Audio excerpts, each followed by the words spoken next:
Good evening, everyone. I think we should go ahead and get started. I'm sure other people will trickle in as they finish their evening meal. Thank you all for being here. It's nice to see so many familiar faces in the chat. This is the Baden Library Community Conversation. And we've been thinking a lot about how we are going to make your branch larger and exciting and filled with all of the things that you've always wanted in a very small space, but not as small as the one you currently have. So I just, again, want to thank you. For those of you who don't know me, I'm Roberta Phillips. I'm the CEO at PGCMLS. And I'm going to keep my remarks brief so that we can get a little history of the branch from Dottie. Dottie is both the president of the Baden Friends and part of our foundation board. So we welcome Dottie, and I will give her the mic. Hi, everybody. Can you see me? Anyway, the Baden Library is actually celebrating our 50th anniversary this year. And I've been a lifelong resident of the Baden community, and I just remember how excited I was when our library opened. We had books at our disposal, and it was exciting, and we were happy to have the services because we're part of a complex, which is the Baden Elementary School, Maryland National Capital Park and Planning Community Center, the Baden Library, and there was also a health clinic on the complex, at the complex. And that kind of brings us to where we are today on the year of our 50th anniversary. The health clinic that was part of the complex, they vacated their space and they moved to the greater Brandywine area. And so back in 2010, we thought, well, golly, we need more space. We're outgrowing the space that we're in. We don't have public bathrooms or a handicap bathroom. And we were just literally outgrowing the story time room and the space and the staffing offices, for our library. We were growing, and we thought, we need a bigger space. So why not look into going into the health clinic? It made sense because it was on Board of Education property. It was a brick structure that was completely separate from the school. And, for a lot of reasons and safety issues as well for the elementary school, we thought it would be better and we'd be more visible. A lot of people, Denise could probably tell you, and all the librarians there, people say, what, there's actually a library here? Because we're kind of tucked away. So this would give us a lot of visibility and be totally separate space. So we looked into the possibilities of with the local politicians and the Heart of America Foundation and the staff with the library system. And we dove straight ahead. We did explore a lot and never thought it would take 10 years, but at the end of the day, we had a lot of support. There were no cons to our project other than budget. And finally, a couple of years ago, everybody kind of came together. I guess they were probably tired of us being the squeaky wheel, but we knew that we had a good project that needed to be satisfied. And we wanted to keep the services in our area. And it was well supported by the community, the Greater Baden Citizens Association, everybody in the community. We had a stack so thick of petitions, for the space. So we had a lot of support. There's nothing bad about it. There's everything good. So we dove straight ahead, and with the help of so many people, and it's a list that I can't even begin to go down, other than Senator Mike Miller. He was behind us all the way. Steve Proctor with GS Proctor and Associates helped us. All of our local politicians finally came together, and with Roberta on board and Michael coming in to help us out, we finally got to this point. So we're just happy to be here and are excited to see what you guys have to present. Thanks, Dottie. Good evening, everyone. I'm Michael Gannon. I'm the Chief Operating Officer for Support Services for the library. And in that role, I oversee library construction. And I think Dottie has been too modest. She has been the driving force behind this.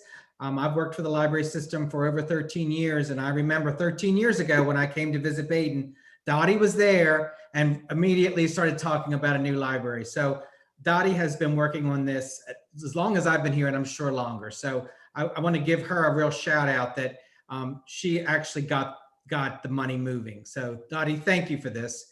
We appreciate it. Appreciate your help and your support. I want to introduce our architectural team. We're very happy that Grimm & Parker has been selected for this project. Grimm & Parker designed our Laurel Library, which won a National Design Award. It won the American Institute of Architects and the American Library Association Best Library Design. It also won the Maryland Public Facility of the Year Award. So it's an award-winning library, and they are award-winning architects. They're also currently designing actually they designed our new Hyattsville Library, which we hope to open next year. So we've got no pressure up on them, but we want some awards for that too. So maybe we can get some awards for Baden too. So we'll look forward to that. I just want to turn it over to our two architects, Julia Crawford and Agnes Panganiban. Great. Thank you, Michael. My name is Julia Crawford, and I am Director of Interior Design at Grimm & Parker Architects. I've been with Grimm & Parker for over 15 years, and I've had the pleasure of working on public libraries for the majority of that time. So they hold a very special place in my heart, and I'm really excited to be working on the Baden Library. So we have some great stuff to show you today. Agnes? Great. Hi, everyone. I'm Agnes Panganiban. I have been with Grimm & Parker for over 22 years, I think a lifer, and I've worked with Michael and Prince George's County facilities. I'm actually lived in Prince George's County for over 40 years now. And so I've had the pleasure of working on, like Michael said, Laurel Library, and we're currently doing construction. So I'm there at the job site with Michael and Sarah and Roberta for Hyattsville. So hopefully, when in 2021, we can all go see it. I've also done a bunch of Prince George's County. We just finished the police headquarters in Upper Marlboro. So that's great to help the public safety portion of Prince George's County. So looking forward to, designing this building with you all. Great. So with that, we will move on to the presentation that we have prepared for you tonight. So today, we're going to introduce a little bit of Grimm & Parker and our experience in public library design. We're going to jump right in and share with you your project, where you're coming from and where you're going to, and what opportunities there are with moving into a larger space. We're going to share with you the inspirational theme and ideas that we have for the design of your new library. And then we're going to talk briefly about the public art opportunity that's available on the project, and cover schedule for the project. And at the end, we will have some Q&A. So we want to get to your questions and provide some answers for you today. So we want to get to that conversation quickly. So we have a short presentation to share with you. Grimm & Parker Architects has been designing public libraries since 1990. The firm has been around since 1972, and we are based in Prince George's County. We're a woman-owned firm, and we're really proud to be able to work in Prince George's County and design a few projects with you. Laurel Library is definitely one of our special ones, and we're looking forward to Hyattsville Library also opening up in the next several months. Besides public libraries, we do a lot of community architecture, schools, colleges, recreation centers. That's also a big part of our portfolio. As Michael said, we strive to have award-winning designs, right? And buildings that are sustainable and are healthy and inspiring for the community. we are very accustomed to working on challenging budgets and delivering the best design possible for taxpayer dollars. So looking forward to your project. Let's go on here. So as we mentioned, we have Hyattsville under construction, and that should open up in the next several months. But one of the special things about your library system is the idea of bringing in a really special theme into the projects. So there's going to be a delightful theme here in Hyattsville, in the children's area, particularly about the Discovery and Fairy Tale Village. So that'll be pretty wonderful, and the same level of design energy we're going to put into your Baden library as well. So we design all types of projects and sizes and all kinds of budgets. So let's get right to your project. Right? Your project site, many of you are very familiar with it. Dottie gave a wonderful explanation of, wow, 50 years of existence, the library. So you are currently in the location at the school. So you take part of the school area there, and moving into a great opportunity of being in the health center, right? So you are going to almost double your square footage going from where you are now going into the health center. So you can see there kind of the square footage almost doubling, but this is showing you your proximity and the location to where you're coming from and where you're going. So this is an overall plan of the existing public library here, and then your proposed location being at the health center. So wonderful that it'll be in a similar location for the public, right? They're accustomed to this location, and it's nice that it's being kept very close and also as a resource to the school. So we visited the Baden branch, and it's impressive how wonderfully kept it is and what the staff is doing with such a small space. Truly resourceful and good use of space. So we documented what you have, because oftentimes the community, you want to know, what do we currently have and what are we going to get? So we did study what you have. You're living in 2,350 net square feet, and really maximizing that space. So if we look at where you're headed, right across the breezeway, there's this lovely patio and the health center where you'll be going into. The exterior modifications are very, very minimal. So this project is mostly an interior design effort as opposed to anything on the outside. There will be window replacement, railing replacement, a canopy replacement on the exterior. But other than that, it's an endeavor for all the interior design. You can see that this is what the space currently looks like, and it will look nothing like that once we get our hands on it.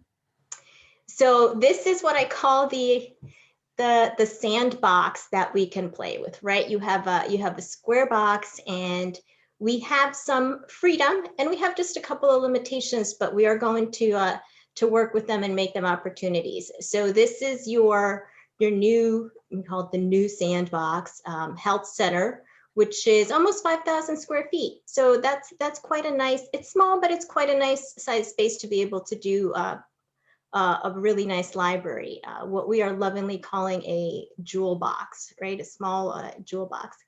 What you're seeing here in red are some of the limitations, right? We have some roof drains coming in through the building. So those are the things that we want to kind of keep intact so that we're not spending money on things you won't quite see, right? So we're going to try to keep these roof drains coming down where they are. There is also a pit here, which we will have to keep, but you also have this limitation of this bearing wall, which is holding up part of the building. Without getting rid of it, it poses a lot of limitations to the floor plan of the library. So we have found in our budget the ability to get rid of this load-bearing wall so that you can end up with an open library plan to allow for all the programs that you can have. So if you take a look at how it can possibly develop, you have the existing Baden Library here with a limited collection, some seating, and some computers and a small program room. So you can see moving into the health center, you're almost twice the size, and it lends itself to a lot of opportunities with, meeting room zone as soon as you enter, a nice size meeting room, a dedicated children's area, the adult area. One way to keep cost effective in this transformation is to keep the toilets and plumbing kind of where they were and work with those locations. So we're trying to use the money wisely here. The teen area adjacent to the adults area, staff have their own area, another little meeting, cafe type space, and mechanical tucked in this corner. So these are the neighborhoods that we can see developing in the plan. Main entrance would stay the same. And you can see, I can see how that can turn out to be pretty exciting. So what can we pack into this sandbox, into this grocery bag? So some of the things that have been proposed that we can see really come to life is a public meeting room with easy access to the children's area, right? So somewhere here, right near the front door, there would be a meeting room that can have access to the children's area. So for those story time programs and those children's activities, you can have kind of a free flow in and out of the meeting room.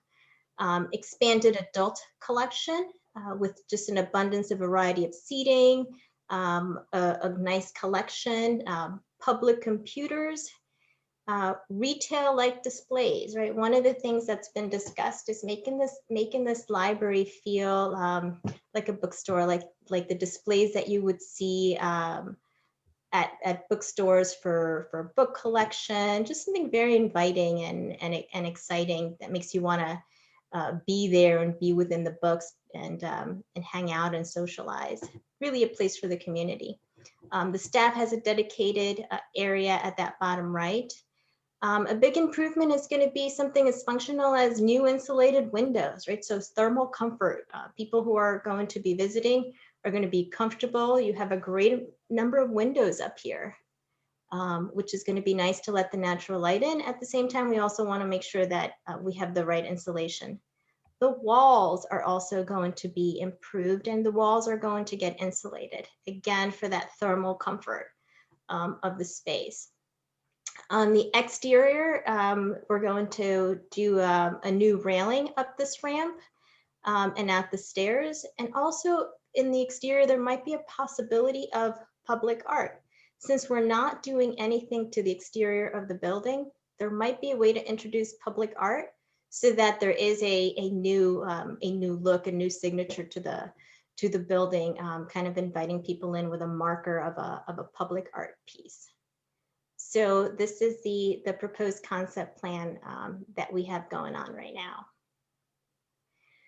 So one of the things that we like to do is have the existing surrounding area influence the design of the building. Oftentimes, the community has a fondness of a certain piece of their neighborhood or of a certain piece of their region. And you have one right here, right outside the doors of the library, which is the beginning of a really pretty garden, this patio garden that is existing at Baden. It looks really delightful, and we thought this is a great opportunity to bring this into the building. So Michael and Roberta introduced that idea, and we jumped on it. I think it's a great idea to bring in this theme of the Discovery Garden into your public library. So we gathered some inspirational images of how that public garden can translate into some of the interior spaces, right? And these are images that we gathered from other libraries or schools where you can start to see nature coming in architecturally. Remember I said we had some of those downspouts coming in from the roof all the way through the building. You can see taking advantage of that limitation that we have, that constraint, making something architectural and beautiful out of it, and ties into the theme of nature. Similarly here, playing with the furnishings in these areas where people can sit, having something playful in the ceiling. We do have low ceilings, so we really are going to have lower ceilings. They're not going to be higher than 9.5 feet. So we will do something exciting with the lighting so that it feels open and fresh. Part of the garden idea is having these little places for kids to crawl in, you know, a little cave or a little cocoon. So we can see some areas like this beginning to develop into the design. So we're paying close attention to the theme in the children's area. While we're not going to have rolling hills and, you know, these ropes for kids to climb, it's the idea that it's a playfulness and it's this indoor garden of a library for them to come and enjoy. Same thing here, bringing in nature with materials, taking advantage of the natural light that is coming in from the existing windows, so you can start to see how the areas would be shaped. Similarly, you have some limitations on space, but you can still create this nature-inspired area with the use of wallpaper to give it some depth, to give the space some depth and some delight. So we didn't want to stop the theme just at the children's area. It's a small enough interior of a building where some of these ideas can carry into the adult area. The type of seating that's welcoming, where people can gather, the bookstore feel of displays, kind of also coffee shop type feel. And this patio feature, which can easily be a way to display books, right? So we're taking those ideas of the garden and bringing them in a way that they are functional for public library. This was kind of inspiring, not that you would end up with this on the outside, but it's a way of taking a building in an area that's showing its age and is outdated, just giving it a little bit of interest, a threshold for people to go through. Some additional ways in the adult area is making these cozy places for people to read and to hang out. There'll be just enough open spaces as there will be place for one person to kind of get away and reflect and, you know, take care of and make a phone call. So all those things that people would need as they're in the library throughout the day or throughout an afternoon to make it comfortable. But you can start to see the type of display and the ambiance that we're going for in the interior design. And there are ways to do this very, very inexpensively and cost effective. So we're going to study that. You know, here's something that's done to create a room within a larger area. So we'll be looking at those kind of things. And this open and fresh feel for people to mingle and study and come together. And not forgetting, you know, one of the main purposes of coming to the library is to come in and get your books, right? And to discover and browse the collection. So we'll be paying close attention to that. Furnishings. So we will be establishing, a look for the furniture that also resembles this outdoor patio to bring in this concept of wellness and outdoors into the space as well. So maximizing, you know, this kind of seating really maximizes the number of people that can be in one area, that could be around using one piece of furniture, which is helpful in your size space. So these are all the things that we look at as we move into the interior design. So when would this all be happening for you? So we've got the project schedule now. We started looking at the concepts and those bubble diagrams that we showed you around October. So we've been studying the proposed floor plan. We are currently hosting this community meeting for you. And we'd love to hear your comments so we can move into the design phase and really start putting this project into the computer and start drawing. So we're going to be doing that from now through January, where we'll be issuing the drawings for permit. So permit will be the process that will take a while to get the building permit for your project, and then ultimately bid around July, and construction to start sometime after that. So that's the overall project schedule. What you're seeing here, I just want to point out, if you haven't been to Laurel Library, this is a piece of the community art, right? This is a sculpture that was, it's got glass inlays that was part of the project. 1% of the construction budget of the project was allocated for public art. So this is one of the public art pieces. And I think something similar, not similar in design, but a similar approach to having public art on your project is the goal as well. So with that, I'd like to get the conversation going, and any questions that you might have, please raise your hand in the on the Zoom, and we'll be happy to answer it. One of the panelists will answer it. And just know that this presentation will be posted on the library's website. So that will be available to you. So. Okay, great. I know that Peggy has a couple of answers already that she had typed in the Q&A. So Peggy, I'm going to unmute you and you can ask, and then we can hopefully respond to your questions. And then, you know, after that, Mary will go next and we'll go from there. Hi, thank you very much for the great presentation. It was really wonderful to see bringing in some of the ideas of wellness and nature into the library. I had a couple questions. What's happening with the existing building? Is this an LED building, and what's the energy efficiency? And then the last thing was, you mentioned a theme for each building, and Baden is a very unique area in Prince George's County, and I didn't know if you had determined a theme already, or if you plan to work with the community to work together and determine one. So, thank you. Great, thank you. Michael, if you'd like, I can respond to the theme. For Baden, the theme is the discovery garden that we're bringing in, tying into what's outside in terms of the patio and the garden, bringing that idea inside.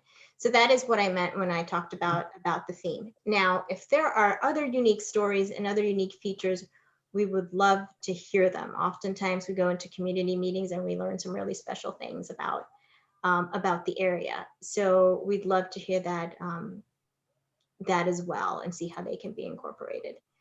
Can I just ahead, Michael. Too? So almost every one of our branches, soon to be all of them, have a theme, a discovery theme for the children's area. For example, you saw that Hyattsville will be Discovery Village, and it'll be classic children's literature and fairy tales. Laurel is Discovery Island. It's a dinosaur theme, prehistoric theme. So we thought, since the garden was right there, that it would make a good focus for the children's area. And then Agnes and Julia said, why don't you just bring the garden into the whole building, since it's such a small building. So that's why we're doing the whole building as a kind of a garden theme. Usually we keep the theme into the children's area, but we thought that since this was a pretty, everyone likes gardens. So we thought we would bring it out into the entire library. And Michael, can you address the LED and the other question regarding the current building?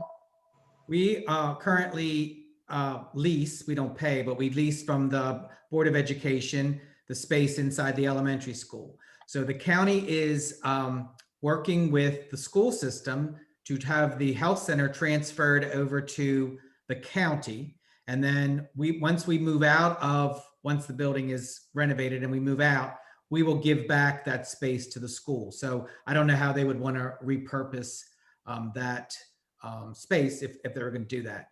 The LED, we do LED lighting in all of our branches. I know there was a note about LEED, L-E-E-D. That is a certification that shows that your building is truly energy efficient. Currently, none of our buildings are LEED. It adds several $1,000s to the construction and design costs that we don't have in this project. Our first LEED silver building will be the new Bladensburg Library. And to tag also to Michael, Women Parker has actually been practicing sustainable design for years now. We have a lead fellow that is the design of environmental sustainable for ours. And pretty much all the buildings that I think Julie and I have worked on for the past few years, we make sure that sustainable materials, low VOC, we try to use local as much as possible. Sometimes it's kind of hard. Definitely lead energy efficient mechanical system. We will try within the budget constraints of here. We're, as Julia mentioned, the buildings back then were brick and block, no insulation, but we're going to add a little bit of insulation along the exterior, inside the interior walls, so that add a little bit of mass, and that'll retain the heat and the air inside the building. So hopefully the building will be a little bit more efficient. And of course, windows will be upgraded to insulated, low insulated glass. So right now, I believe it's single pane, very low thermal. So definitely those kind of things. And also the roof. So we've got that within our feasibility budget right now. Okay. There's another question from Yolanda, and she says, I love the garden theme. Thank you. Yes, there will be restrooms that will be accessible inside the building in your own library for customers, and there will be a separate one for staff. So we're very excited about that because that's something that we know everybody wants. I'm not sure. I think the students would have to go outside, but they could go under the breezeway so that they would be covered in getting to the library. But there is no door from the school into the new library. And also it'll be ADA friendly, the restrooms. And as Julia mentioned, the existing entrance step in the front with the ramp, we're studying at to make sure that it is ADA compliant, and as well as your whole building would obviously be code compliant to the current rules and regulations of the county. I want to add to what Roberta said about the restrooms being ADA. They absolutely will be ADA, but we're also adding some other things that are just not required, but they're nice to have as children and families come into the restrooms. There will be a diaper changing station. That's almost something that you have to do, and it's expected. Also a little seat to strap in the child in case you have multiple children. So keeping things accessible and family friendly is important, and you'll be able to find that. And also proposing a comfort room for nursing mothers. Yes.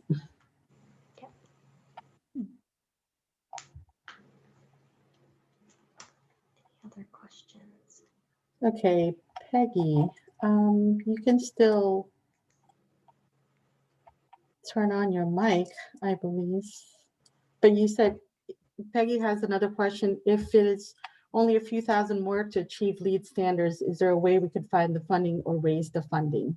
Oh, I'm sorry. I misspoke. It's several $100,000. It adds to the design fees and it adds to the construction costs. Wow. Speaking of the budget, we have Dottie worked to get us a budget to begin with. We have a very a small budget for this project. So we're trying to do as many value engineering things as we can for the design. We're not going to, that's why we're not going to do anything to the exterior of the building. So currently we're looking at $2 million for construction. Hopefully, each year we go to the county and give our asks for our building projects. And we have been very fortunate in the past. The county really values the library and the library's building. So hopefully we won't be receiving any cuts. But we are just looking at $2 million for construction.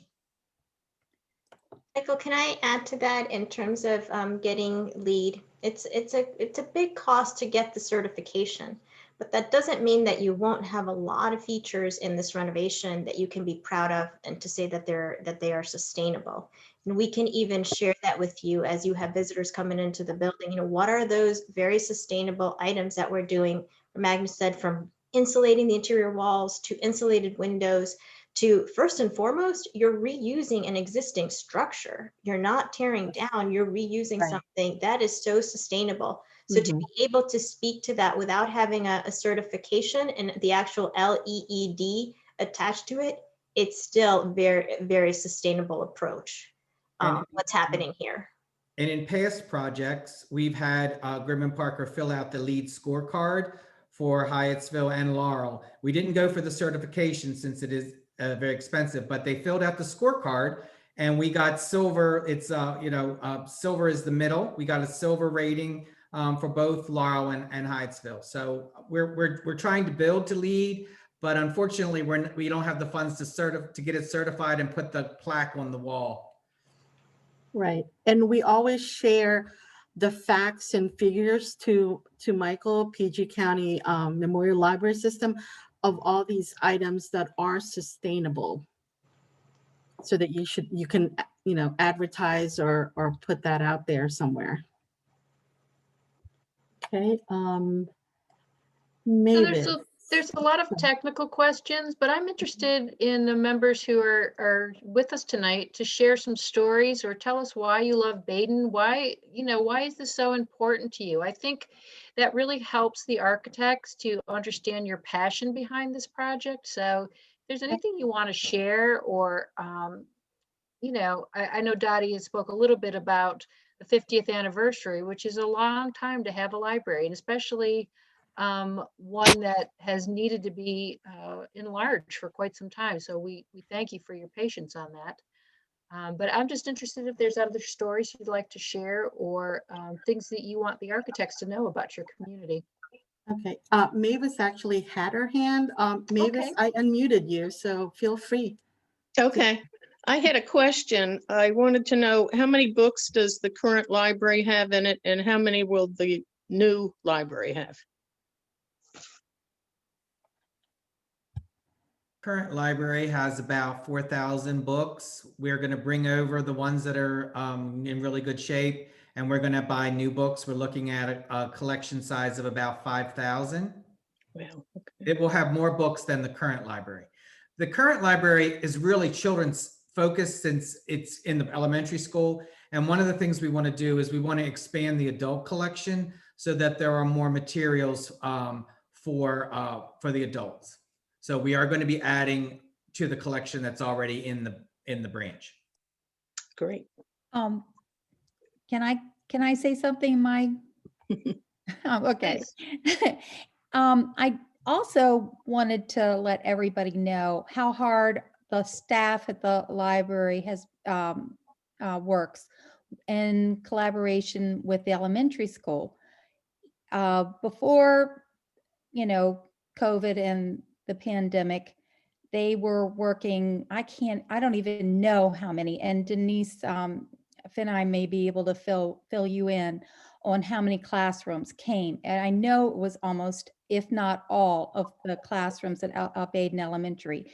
And even now, in the midst of the pandemic and school in session, Danielle at our library does online library time with, I think, 8 classes within a 2-week period, which is pretty amazing. And so, the library is still working really hard and incorporating with the school. And even before that, they also had after-school programs with the aftercare with Maryland National Capital Park and Planning Baden Community Center. So, that is one of the things we'd like to keep going in our community as well, because it's, our library, it's not right around the corner for most people. We're a rural area. So it really is a community within itself, the whole complex. Okay, great. Gwen has her hand. You can, I think I unmuted you. Okay. Okay, great. Hi, Gwen. How are you? Hi, everybody. I was wondering why nobody was answering me when you first came on. I didn't know the mic was off until I heard somebody say the mic was off. Anyway, I just wanted to say, we've lived in this area for 40 years. And we aren't an original family down here by far. The families down here, a big part of it was, and a lot still is, farming community, as I'm sure everybody knows that already. But it's just such a close-knit community. I mean, if you're not family by blood, you are family otherwise. And I just wanted to speak just to that, of how close-knit this area really is. For such a small little pocket of Prince George's County, but everybody knows everybody. And I always, for those who knew the Andy Griffith Show, I always called our library the Mayberry Library. It's just because that's the way it is. I mean, they come in, you know your customers. I did work for the library for a number of years, and it's just a wonderful community that way. Thank you for sharing that, Gwen. And I felt that same way when I went to Baden days. I felt like, you know, I had lived there all my life. So I get that feeling. And I was only there a couple of times, but very welcoming community. So thank you for sharing that. Sure. Gwen, didn't you have horses come up several times? Oh yeah, there were retrieve their books. Yeah. We had people on horseback, and yeah, you just never knew what you were gonna see. So do we need some hitching posts? Oh, yeah, that'd be cute. I was gonna ask that for Bert. We actually did that recently in one of the libraries. That would be cool. So we actually did a hitching post, and right next to it was an electric vehicle charging station. Oh. There's an electric vehicle and a horse right next to Don't get them confused, everyone. Well, thank you, Gwen. Let's see, I think Gwen's got Mary, I believe, is next. Hi. Hi, Mary. Hi, Mary. Oops, hold on. Is she on? Hold on. Sometimes it takes a little while when I click on the ask to unmute. Mary? You want me to try on this end to see? Okay. Yeah. Oh, there you go. Okay. Am There I unmuted? Yes, you are. Hi, Oh. Mary. Oh, good. Hi. I didn't think I was connected. I wasn't sure, and so I'm glad. I wanted everybody to know how pleased I am with the design ideas.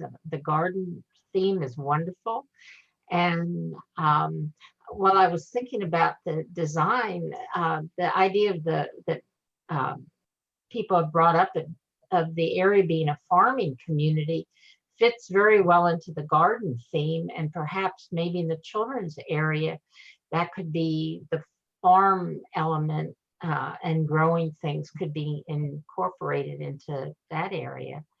And but I had a question. It was said that nothing was going to be done to the outside. And I know that the inside ideas are wonderful, but my big concern is the parking lot going to be upgraded in any way?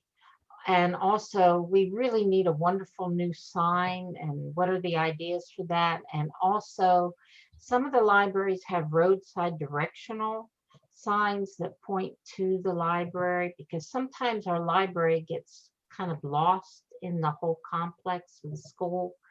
And with new families, I think it would help to have those directional signs and a really good sign in front of the library.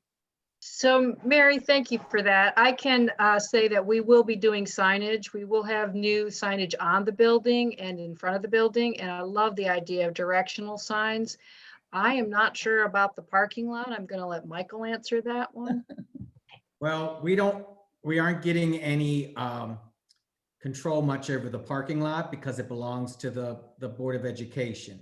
We have the same issue at the Bowie Library because the school owns that parking lot, and at Greenbelt because Greenbelt owns the parking lot at Greenbelt. So we really can't do anything. We only have rights to the health center building up to the sidewalk. So we won't be able to do anything in the parking lot. I agree with you. I've been down there. It needs to probably a good paving. Maybe that's something that you could take up with the schools. Dottie, I see you nodding your head, so I'm sure you're writing that down. Okay. Yeah, I mean, that's, thank you, Michael. And that's a perfect way for the community to advocate on our behalf because, you know, like Michael said, we don't own the parking lot, so we can't make improvements on it. But certainly that might be something the school board would entertain. And the other question about the signs, we can put signs on county owned roads, but state owned roads have to go through the State Highway Administration to get that approved. And I've heard from other library systems that they've had a hard time getting the state to approve any signs on their roads. I don't know, I'm sure you all know that the main road out there, is that a state road or a county road? Right in front of the library, they're No, both. you know how you turn off to get on that road, that Baden, Westwood Brandywine Road. Yeah, Route but Brandywine 381, Road. that Yeah. is a county road. Okay. Well, then that's a possibility then. We will, if it is a county road, we can do it with them. I'm not sure, you know, I'm sorry. I thought it was, but it may be a state Well, road. we can check. We could check that. Michael, we can check that and let you know. As you know, like if it's a state highway, there's sometimes a long permitting item too and submission of a lot of, you know, information, but we can find that out for you all. I want to add one thing. Maybe it was misleading to say we're not doing anything to the outside. You did mention signage, and there will be new signage on the building itself, a new canopy above the main entrance, new railing, and also additional lighting near the entrances of the building, right? So it'll just be a little bit more illuminated than it is. No parking lot lighting or anything like that, but just in the building itself. Right. So a couple little things that are happening on the outside. Good. Yeah, some exterior lighting for, you know, obviously for life safety and code upgrade, but at the same time for security, also for the staff and the patrons. Great. I'd like to expand a little more on the art element issue that you brought up that could be incorporated into the library. Was that going to be inside, outside? What were your thoughts on that? So we're looking at, the law says that all county construction project buildings over a certain amount have to have 1% of the construction go to public art. The public art is regulated or decided by the Arts and Public Places panel that the county has. They're actually people that are appointed by the county executive. So they're an official board of the county. What we have done in the past is the architect has written what's called an art brief. So it would be talking about kind of like what they talked about to this evening about the garden theme, what we're hearing from you all about farms and the close-knit community. They would put all that in the art brief. Then we would then send that to the Arts and Public Places panel, who would put out an RFQ for artists. And we wanted to do something that Julia mentioned outside of the building. We thought we would do something under that canopy, something on the wall that would, it has to meet certain qualifications, like it has to be long lasting. I mean, because it's an actual piece of art. We carry an insurance on it. I mean, it is like real artwork. We have them in many of our libraries, and you've probably been in the county buildings and seen them as well. So we will do the art brief. Well, the architects will do the art brief, which we will send to the Art and Public Places. They then do community meeting. So they'll probably have a community meeting after they get the art brief from the architect, or when it's time to start sending out the RFQ. So they will have a community meeting and kind of get your input. And then once the proposals come in from the artists, they get people from the community to join them on the panel. So currently we're doing that at Hyattsville, where we have two people from the community that are going to be on the Hyattsville Art in Public Places panel, and Roberta and I are on that too. So the library has a say, but we don't have the only say. It is a very democratic process. So you all will get more chances to give your input on that. So what I would ask you to do is kind of think of what you would like to have as an inspiration for the art, because that's really important for the artists to know what exactly they need to create. We have some wonderful artists in our community, and several that have displayed in our library and also decorated for the summer programs. And so we have a lot to pull from. Good, because I know the county likes to use county-based artists. So make sure that they, put in some proposals. The other thing I want to add too is we have on our website a feature called PGCMLS Builds, where you can track our building projects. So we currently have 4 libraries in construction progress, and they're on there, and we're going to add this project as well. So it will not only be on the Baden location page on our website, but also look for the PGCMLS Builds, which is a more in-depth view of our construction projects. And we show, once construction starts, we show photographs of how things are going. It's the community likes to see, what's going on inside the building. So follow that. That's a good way to track our progress. Another question, Michael, for you is you talked about 2 million, you staying in that budget. Does that include furniture, fixtures, and equipment? No, it does not. So we paid for the architects out of a separate fund that we have that we use to renovate libraries, because we wanted to get this project started. We do have some funding in the budget as well for the furniture and fixtures and the shelving, but it's not going to cover the whole thing. Shelving is really expensive. And one of the things we want to do in this location, our first time ever, we want to put the shelves on casters, on wheels, so that we can move them around. If we're going to have a big function or a big program, we can move the shelves around and make room. We want to take advantage of the fact that this is a small building and to maximize the space. Yeah, so no, Dottie, functional. Not yet. Yes, but multifunctional is a good way of the library of the future, flexible. Mm-hmm. So do you think we have some money to raise, or, when are we going to know? I want to know, I don't want to be caught in, needing funds at the last minute. I would think that you could start advocating right now. I have to submit our capital improvement budget to the county in December. So I'm going to ask for some extra money to be put in this project, just so that it kind of covers any contingencies. Construction is coming in really, really high lately. And steel is really expensive. So I'm going to ask for some more funds for this project just to cover the construction contingency. Dottie, that they pushed back this project. We would have had all the $2 million in 1 year, but $1 million of it was pushed back a year. So one of the things it would be good for you and the residents and the citizens to do would be to advocate to have that $1 million move back into the coming fiscal year, because that's going to hold up construction as well. Because if we have to split it over 2 fiscal years, we're going to have to start construction later so that it goes over 2 fiscal years to pay the construction company. Yeah, I had no idea. Already. Okay, great. And Denise had something to say about some of the classes. So Denise, you can unmute yourself, and I know Dottie said she might want to respond to this also, but she wants just to share something. Hi, Denise. Thanks waiting patiently for us. Hi, everybody. Hi, Denise. Hi. Hi, Denise. Hi, this is Denise Finn. I was the Baden librarian for the last 3 years. I retired at the end of February, and I miss all of you.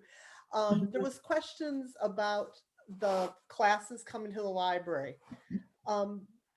Basically, every class from the school was coming to the library last year. We did story time programs from pre-K all the way up to grade 4. And then the 5th and 6th graders only came for book selection. Every class that came selected books each week. We also did some special programs for the kids, depending on what the teachers, requested. We had a wonderful Black History program that we did over the month of February for grades 2nd, 3rd, and 4th graders. We did that for a couple of years, was very well received. We've done some other programs like focus on an author and brought the kids in a different, in addition to their regular scheduled time. So but just on a normal week, we would have 9 classes. We also had a story time group that every Wednesday morning. And then once a month, we would have a preschool STEM program. And then also once a month, we would have either a craft program or a STEM program for the elementary school age kids. We worked hand in hand with the community center. Kids Care had, they have an after school aftercare program. We worked with them. They would attend many of our programs. We would also do special programs for them as requested. So there was a lot of children's programming going on in the branch. About once a year, we would do a program for the adults. Usually it was a historical type program because this community, they are really, really interested in local history. So I think this is just wonderful that you're going to move into the new space. Some of my requests for the community is meeting room space, which I see is in your plan. I can't tell you the number of calls we would get asking if we had meeting room space or a small conference room. So that would be absolutely wonderful. A larger story time room, because I'll tell you, when you get 25 4th graders in a room, that room is very, very tiny. But overall, I think your plan looks really, really good. I hope you talk to Danielle, who's the current librarian there. She can answer so many questions about staff needs. One biggie is storage. For years, I had a bunch of tables that were in my office that I had to share space with. It was my little credenza, sort of. But storage is really at a minimum in the branch. Thanks for sharing, Denise. We miss you too. Oh, thank you. And Roberta said in the chat, if people missed it, in the meeting rooms, we are going to put a sink in there also, so multi-purpose room used for the meeting room. So in hearing Denise describe the crafts and the stems and the programs and classes, I'm glad we're going to have a cleanable floor in the meeting room. Yes. That's happening in the meeting room as well, and maximizing storage wherever we can.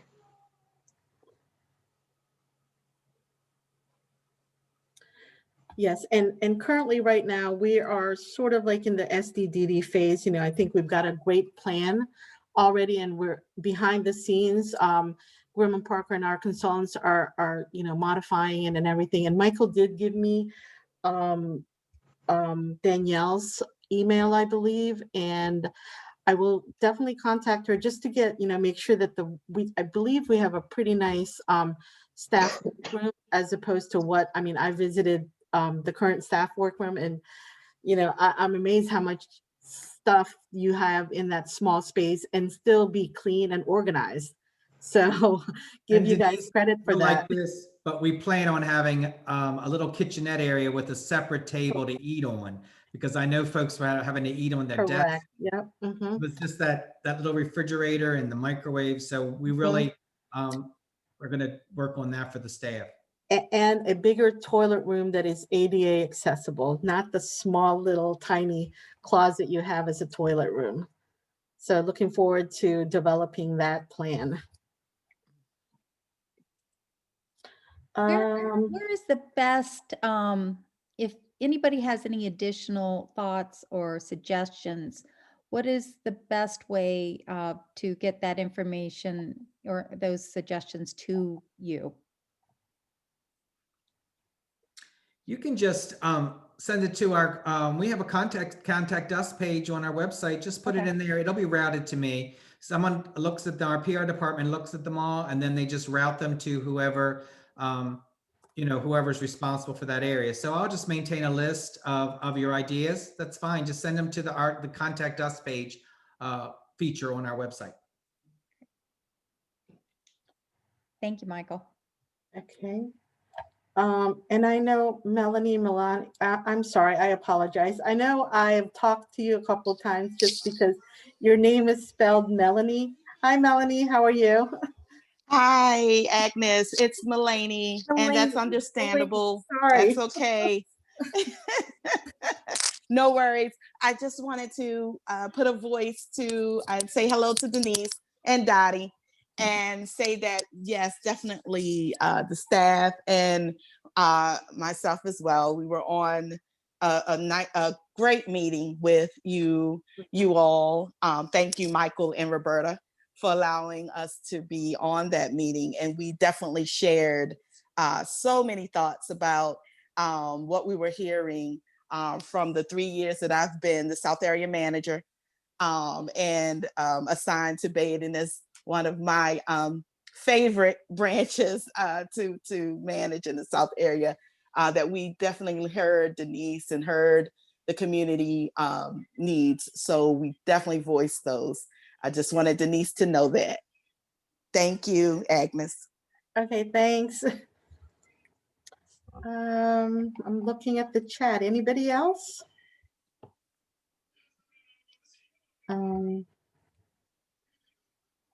And again, if, later this week or next month, you think of something that you wish you would have told us, please contact us. There's multiple ways to contact us, and we definitely want to hear thoughts.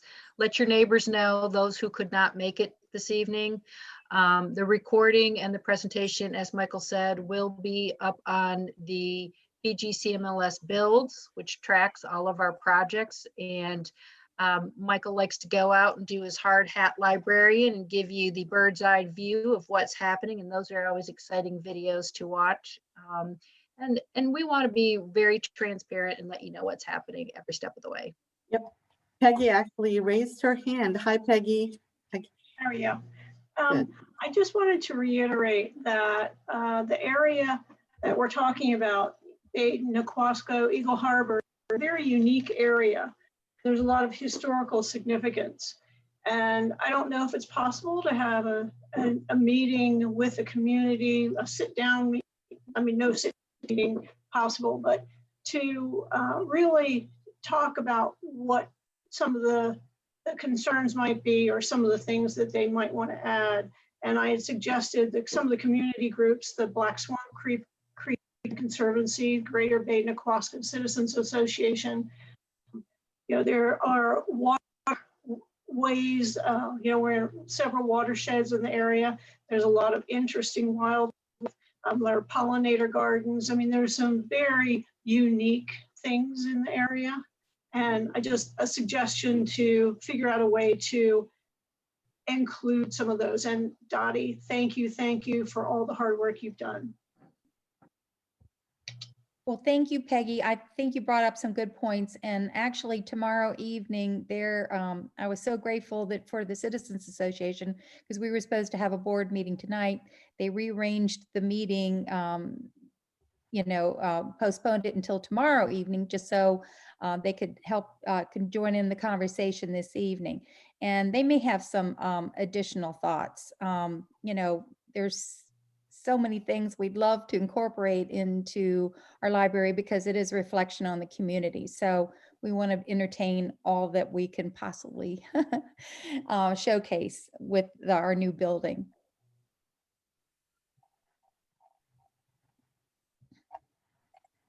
I just want to say thank you for sharing your ideas, and we will look into them and see little ways where we can incorporate them. Maybe not literally, but at least pay attention to them and bring them into the building somehow. It's exciting. I appreciate your thoughts very much. Okay, great. Another thing, Lynn just asked a question. Hi, Lynn, how are you? I unmuted you, but let me go ahead and answer your question. She said, what is the new library fire evacuation plan? The library actually, the new library health center actually has 3 exit points, and we looked at the plan, and basically you're within, within the use of the evacuation plan. So I believe we're good to go. If you take the one on where Julia's pointing, that is the one connecting to the garden and to the existing school. And we're thinking that that might be used primarily for the staff. So, and there's sidewalk all around it. So to get out of the building is fairly safe. Also to the upper left, there's another existing opening there. We're actually gonna get you guys a new, obviously new doors and stuff, but that also dumps you out to an existing sidewalk that takes you out to the parking lot. And of course, the main entrance. Okay. Okay. Let's see. Anybody else? Trying to see if we've answered all of your questions in the Q&A or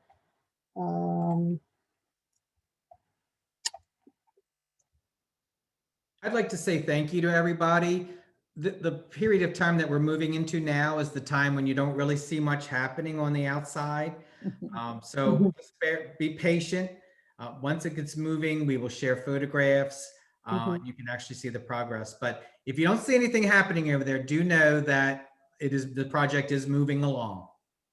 Yes, and actually, the great thing about working for the county and the library system, Julie and I love to start a project from the very beginning, and we'll be there till the very end, till the opening. And hopefully we have a great opening when everybody can come to the library live in person. With or without their horse. Oh, well, thank you, ladies. Thank you, everybody.